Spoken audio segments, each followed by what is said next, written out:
The movie begins with a young man named Jun-woo, who wakes up one morning and decides to skip school. Instead, he wants to spend the day playing computer games. He finds a note from his mother asking him to go out and buy food and household supplies, but Jun ignores it and heads straight to his computer to play online with his friends. While they're playing, one of his gaming buddies suddenly shouts, "Turn on the TV now and check the news." Jun, curious, switches on the television. A news anchor is speaking, but suddenly the broadcast cuts off. He grabs his phone but finds that there's no signal. Looking out the window, he sees people running in panic, some attacking each other. Then, to his horror, he witnesses a girl viciously biting another woman in a disturbing scene. Jun is stunned and doesn't understand what's happening, and no help is arriving. Soon after, he hears people shouting inside his apartment building. He peeks through the peephole but sees no one. Just as he's about to open the door, his neighbor bursts in. The man frantically tells Jun, "Everyone outside has gone crazy. My own brother came into my house completely transformed into a zombie. He tried to kill me. Please let me stay here for a while." But Jun refuses and says, "If you have a problem, call the police." The neighbor tries to calm him and begs, "Just let me use your bathroom, then I'll leave." Jun agrees and lets him in. Meanwhile, the TV signal returns and the news reports that communication networks are unstable and that entire cities have descended into chaos due to a new infection. Those who are infected turn into zombies, extremely violent and driven by a hunger for human flesh. Anyone bitten will also turn. One of the symptoms is bleeding from the eyes along with extreme pain. Jun suddenly remembers his neighbor in the bathroom and, sensing danger, goes to grab a knife. The neighbor walks out, covering a wound on his neck. Jun raises the knife defensively. The neighbor tries to calm him, insisting, "I'm fine. I just need to stay for 1 hour." But Jun notices blood on the man's hand and begins to panic. Not long after, the neighbor's eye starts bleeding. He glances at the mirror, lets out a horrified scream, and his body begins convulsing violently. His limbs twist unnaturally until he fully transforms into a zombie and lunges at Jun, trying to bite him. Jun fights back, managing to shove him out of the apartment and stabs him as the zombie tries to force his way in. Jun locks the door just in time. Through the peephole, Jun sees something horrifying. A giant zombie attacking his neighbor and eating the body. His whole body freezes. He doesn't even breathe, scared the zombie might hear him. Blood starts sliding under his door. Heart pounding, he drags the refrigerator in front of it to block anything from coming in.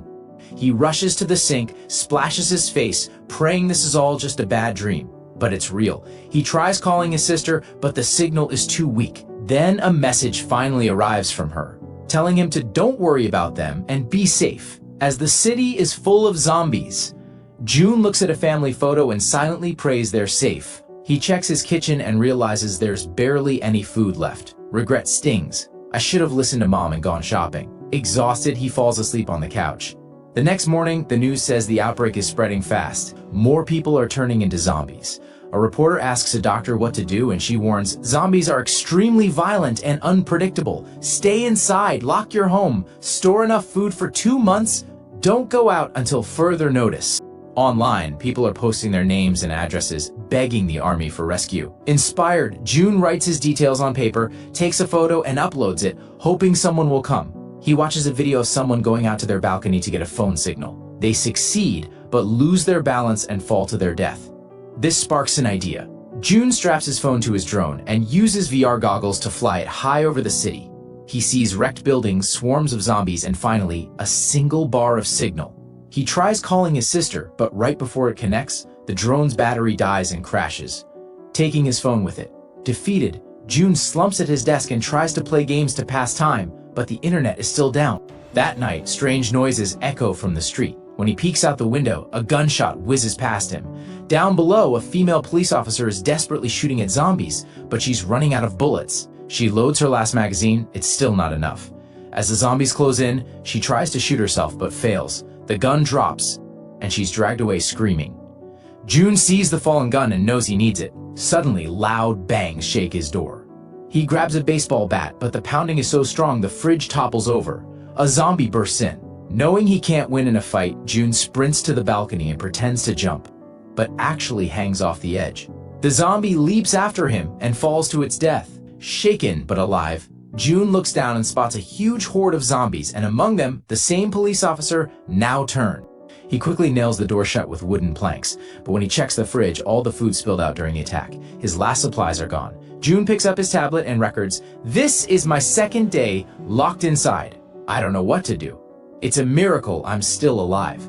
7 days pass. With nothing else to drink, he opens his late father's bottle of alcohol. His balcony is now fully covered with sheets to hide from zombies. He watches the news, still chaos outside.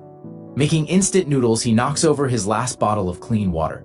Furious, he drinks the water from the floor. Even now, June refuses to leave the apartment, even though that gun outside still calls to him. When June turns the TV back on, it's the same news again. No updates, no solution. The announcers still warn everyone to stay inside. Days pass, but nothing changes. June starts drinking his father's alcohol more often. Before long, he's stumbling around the apartment, dancing in a drunken haze. One day, in his intoxication, he imagines his family has come home. He runs to hug his mother, only to realize she isn't there. It was all in his head. The shock hits him hard. He collapses, crying from exhaustion and dehydration. Later, he gets a voice message from his mother. Desperate to hear her, he climbs out the window, trying to catch a signal. It works. He hears her voice, only to be crushed by what she says. The zombies are breaking in. He hears her and his sister screaming as the zombies attack. The line cuts off. June breaks down, sobbing and shaking with rage. In a blind fury, he smashes everything around him, even the TV. Something inside him snaps. He storms outside, kills a zombie at his door, and starts screaming in the street. His zombified neighbor is eating a corpse and begins walking toward him.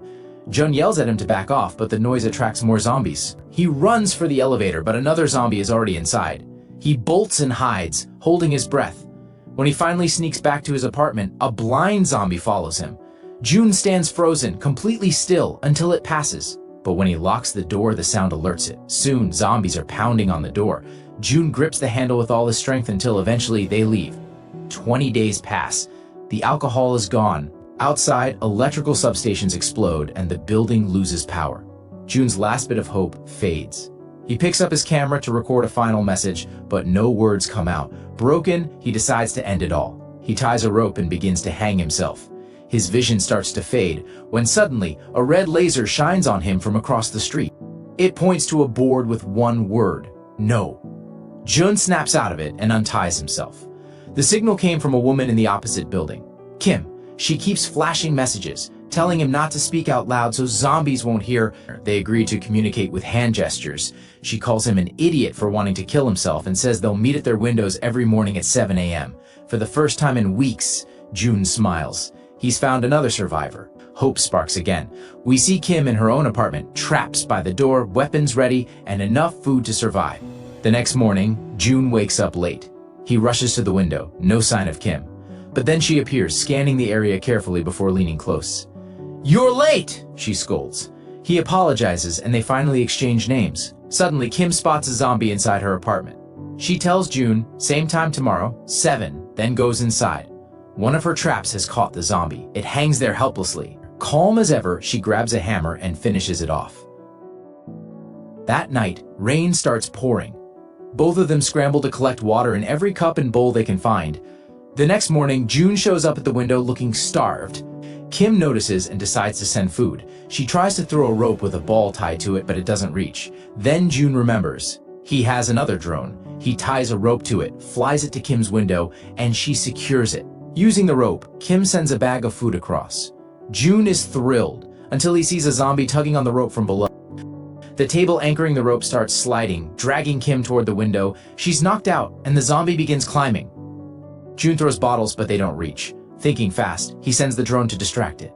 The zombie grabs the drone just as Kim wakes up. She cuts off its hand and kills it. Zombies below scream in rage. Meanwhile, June tapes his shoes to muffle noise, sneaks to a neighbor's apartment, and raids the fridge for food. A zombie attacks, but he uses a corpse as a shield and escapes. Safe again, he shares food and a walkie-talkie with Kim. They talk for the first time, laughing, sharing fears, and even cooking together from their separate apartments. But their peace is short-lived. What sounds like rain turns out to be a horde of zombies charging the building. Kim accidentally knocks over a table, and they come for her. June distracts them by calling another apartment's phone. Kim survives, and they agree to escape. Kim goes first, fighting zombies like a pro. June joins her mid-fight, and they make it to another building, but zombies are right behind them. They lock the door, rush to the elevator, and make it to the 8th floor, only to find more zombies coming.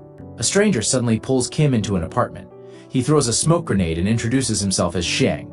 He offers water and food, claiming a rescue team is coming, but moments later, June collapses, drugged. Kim follows. When she wakes, she's tied up with a chained zombie beside her, Xiang's wife. Xiang reveals his twisted plan: feed his wife living humans to save her. June wakes just in time, gun in hand. Xiang offers him a deal: let Kim die in exchange for food and safety. The zombie lunges. Kim screams, but in a shocking turn, the zombie wife attacks Xiang instead. Kim grabs the gun and ends both their lives. The gunshots draw a massive horde. Thinking the end is near, Kim tells June to shoot her, but helicopters appear overhead. They fight their way to the rooftop, but by the time they get there, the helicopters are gone. Zombies burst in. June fires his last bullets. Just when it seems over, a helicopter returns, mowing down the zombies and rescuing them. As they fly over the ruined city, a broadcast reveals over 50,000 are infected, and that June's online photo is what led the military to them. If you liked the video, don't forget to hit that like button and subscribe and help us reach 10,000 subscribers.